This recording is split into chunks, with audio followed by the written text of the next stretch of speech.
Yes, mtazamaji wa Nevia Media, ni saa nyingine tena na siku nyingine ikiwa ni siku ya Jumatatu.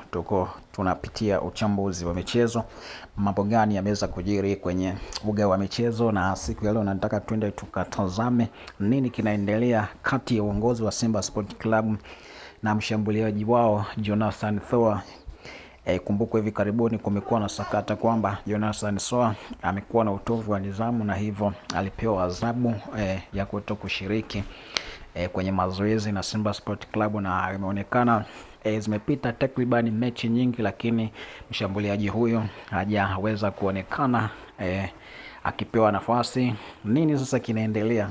Yapo mambo ambayo yamejificha na siku ya leo tunaenda kuyatazama ni mambo gani hayo, lakini kabla hatujaenda kuyatazama ni kuombe tu unisaidie kusubscribe kwa kubonyeza maandishi yaliyoko chini ya video hii ambayo unaitazama, yameandikwa subscribe. Sasa uongozi wa klabu ya Simba Sport Club umeeleza kuwa tayari umeanza mikakati ya kuingia sokoni kwa ajili ya usajili wa dirisha kubwa lijalo, huku ukithibitisha kuwa mazungumzo na baadhi ya wachezaji yameanza rasmi. Imebainishwa kuwa miongoni mwa maeneo wanayoyapa kipaumbele ni kusaka mshambuliaji mpya atakayechukua nafasi ya Jonathan Soa ambaye inaelezwa hana mustakabali ndani ya kikosi hicho. Akizungumza kuhusu mchakato huo, meneja wa idara ya habari na mawasiliano wa Simba Ahmed Ally amesema kuwa klabu hiyo inalenga kupata mshambuliaji hatari atakayeisaidia Simba Sport Club kuongeza nguvu katika safu ya ushambuliaji kuelekea michezo ijayo, msimu ujao. Yani baada ya kutamatika kwa msimu huu, basi msimu ujao wanatarajia kumleta mshambuliaji hatari ambaye atachukua nafasi ya Jonathan Soa ambaye amekuwa hayupo tena ndani ya kikosi hicho, wala kwenye timu haonekani, wala kwenye mazoezi haonekani, wala kwenye mechi haonekani akiwa amepangwa. Tupo sokoni kwa sasa tukitafuta mshambuliaji mwenye uwezo wa kufunga mabao. Usajili ni mchakato unaoendelea hata wakati ligi inaendelea. Mara nyingi klabu hufanya makosa kwa kusubiri hadi dirisha lifunguliwe rasmi ndipo waanze harakati, jambo ambalo hata sisi tulishawahi kukumbana nalo. Aliweza kusema hilo Ahmed Ally.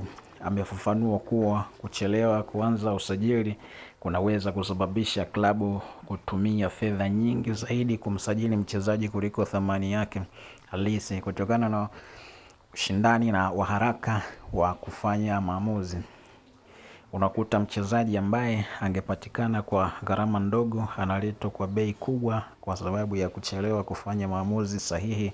Ili kuepuka hilo, sisi tumeanza mapema na aliweza kuzungumza hayo kwamba mpaka sasa ligi inapoendelea wao tayari wameshaanza kutafuta wachezaji na wameshaanza kufanya usajili. Wameweza kutafuta wachezaji ambaye wataingia au watajiunga na kikosi hicho dirisha kubwa.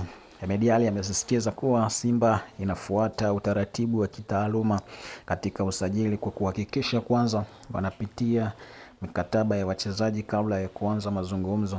Kama tumevutiwa na mchezaji, kwanza tunaangalia mkataba wake unasemaje. Kama unaruhusu kuzungumza naye moja kwa moja, tunafanya hivyo. Kama hairuhusiwi, basi tunafuata taratibu za kuwasiliana na klabu yake husika ambayo anaitumikia ili tuweze kufanya mazungumzo na klabu hiyo. Kama kunakuwa na uwezekano wa kumpata mchezaji huyo, basi tunafuata taratibu kama hizo. Aliweza kuzungumza hayo afisa habari wa Simba Sport Club ambaye ni Ahmed Ally.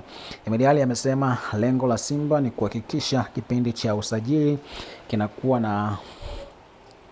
kinakuwa cha kutangaza tu wachezaji waliokwisha kamilisha taratibu zote badala ya kuanza harakati za dharura ambazo mara nyingi husababisha kufanya maamuzi yasiyo sahihi. Kwa hiyo aliweza kuyazungumza hayo kwamba wako mbioni kumtafuta mshambuliaji hatari ambaye atakuja kuchukua nafasi ya Jonathan Soa.